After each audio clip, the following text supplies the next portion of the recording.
اگر هیتلر در جنگ جهانی دوم پیروز میشد چه اتفاقی میافتاد؟ اگه میخوای بدونی چه اتفاقی میافتاد تا انتهای ویدیو رو ببین، چون مورد آخر از همشون مهم‌تره. اگر آدولف هیتلر در جنگ جهانی دوم پیروز میشد، دنیا به شکل کاملا متفاوتی شکل میگرفت. تغییرات در مرزها و قلمروها. اگر آلمان پیروز میشد، مرزها و قلمروها به شکل متفاوتی تقسیم میشدند. احتمالاً تغییراتی در اروپا و حتی در سایر مناطق جهان نیز رخ میداد.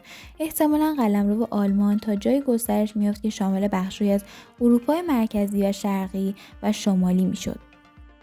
تغییرات در سیاست و اقتصاد. احتمالاً نظام در آلمان به تثبیت می‌رسید و تأثیرات آن بر سیاست و اقتصاد جهان قابل توجه بود. احتمالاً تغییرات در تجارت بین‌المللی، ارتباطات و توزیع قدرت اقتصادی رخ میداد. اگه تا اینجا از ویدیو خوشت اومد حتما ویدیو رو لایک کن. تغییرات در فرهنگ و جامعه. احتمالاً تغییرات در فرهنگ، هنر، علم و تکنولوژی رخ میداد. احتمالاً تأثیراتی بر جامعه و نگرش‌ها به وجود می آمد. تغییرات در جنگ و صلح‌ها. احتمالاً جنگ‌ها و تعرض‌های مختلف در دنیا به شکل متفاوتی پیش می‌رفت. اگه از ویدیو خوشتون اومد حتما کانال رو سابسکرایب کنید.